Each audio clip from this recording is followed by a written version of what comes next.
South ఇండియాలోని అతి తక్కువ ధరలకి రత్నాలనందించే ఏకైక సంస్థ 6JVR.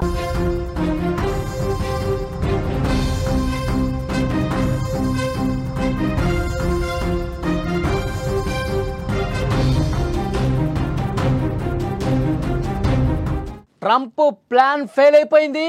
మోడీ మాత్రం తగ్గేదే లేదంటున్నారు. శాంతి దూతగా ట్రంప్ కలగానే మిగిలిపోతుంది. ట్రంప్ పిలిచిన మోదీ వెళ్ళలేదు. ట్రంప్ ఫోన్ కాల్స్కి కనీసం స్పందించలేదు మోదీ. శ్వేత సౌధం మోడీపై ట్రేడ్ వార్ చేస్తోంది.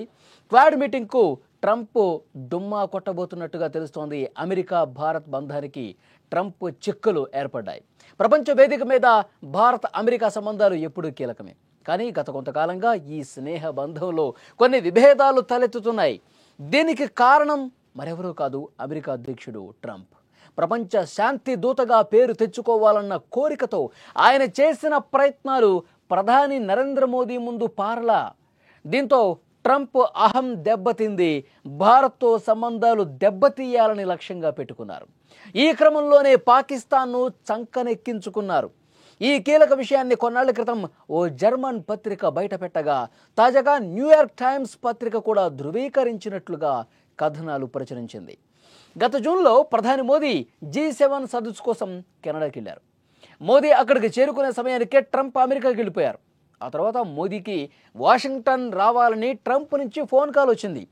కానీ క్రొయేషియా పర్యటన ఉండటంతో మోదీ సున్నితంగా ఈ ఆహ్వానాన్ని తిరస్కరించారు.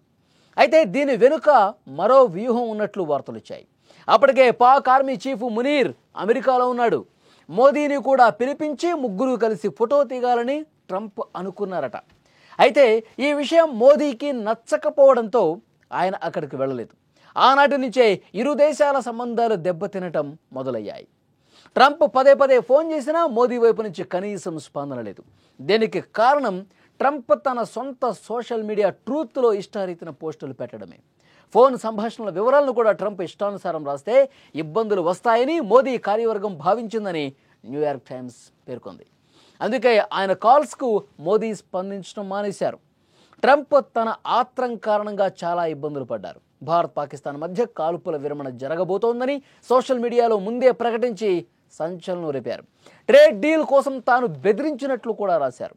ఈ పోస్టుతో మోదీ సర్కార్ ఇబ్బందులు పడింది. అయినప్పటికీ ట్రంప్ తానే రాజీ చేసినట్లు ప్రకటనలు చేసుకున్నారు. అమెరికా ఫైనాన్షియల్ సంస్థ జెఫరీస్ కూడా ఇదే వాదన ముందుకు తెచ్చింది. ట్రంప్కు భారత్ పాక్ మధ్య శాంతి దూతగా వ్యవహరించే అవకాశం లభించలేదని, అందుకే ఆయన కోపంగా ఉన్నారని ఒక నివేదికలో పేర్కొంది. కశ్మీర్ సహా పాక్తో ఉన్న వివాదాల్లో మూడో పక్షం జోక్యానికి తావులేదని భారత్ ఎప్పుడూ స్పష్టం చేస్తూనే ఉంది. ఈ విషయం తెలిసినా టారిఫ్ల పేరుతో బెదిరించి సైనిక ఘర్షణను ఆపినట్లు ట్రంప్ ప్రచారం చేసుకుంటున్నారని జెఫరీస్ పేర్కొంది. ముఖ్యంగా ఈ ఏడాది చివరిలో భారత్లో జరగనున్న క్వాడ్ సదస్సుకు అమెరికా అధ్యక్షుడు ట్రంప్ హాజరయ్యే అవకాశం లేదని న్యూయార్క్ టైమ్స్ పేర్కొంది. క్వాడ్ అంటే భారత్, అమెరికా, జపాన్, ఆస్ట్రేలియా దేశాలు. ఈ దేశాల కూటమి ఇండో పసిఫిక్ దేశాలకు సంబంధించి ఏవైతే ఆ ప్రాంతంలో ఉన్నటువంటి శాంతి కావచ్చు, భద్రత కావచ్చు, సుస్థిరత, సమగ్రాభివృద్ధి కోసం ఈ కూటమి పనిచేస్తుంది. క్వాడ్ దేశాలు భద్రత, ఆర్థిక సహకారం, కీలక సాంకేతికత, వాతావరణ మార్పులు, విపత్తు నిర్వహణ వంటి అంశాలపై దృష్టి సారించాయి. కానీ భారత్ అమెరికా మధ్య ట్రంప్ కారణంగా ఏర్పడ్డ ఉద్రిక్తతలు క్వాడ్ కూటమిపై కూడా ప్రభావం చూపే అవకాశం ఉందని విశ్లేషకులు భావిస్తున్నారు. ట్రంప్ తన వ్యక్తిగత వైఖరితో ఈ కూటమిని బలహీనపరిచే ప్రమాదం ఉందని నిపుణులు హెచ్చరిస్తున్నారు.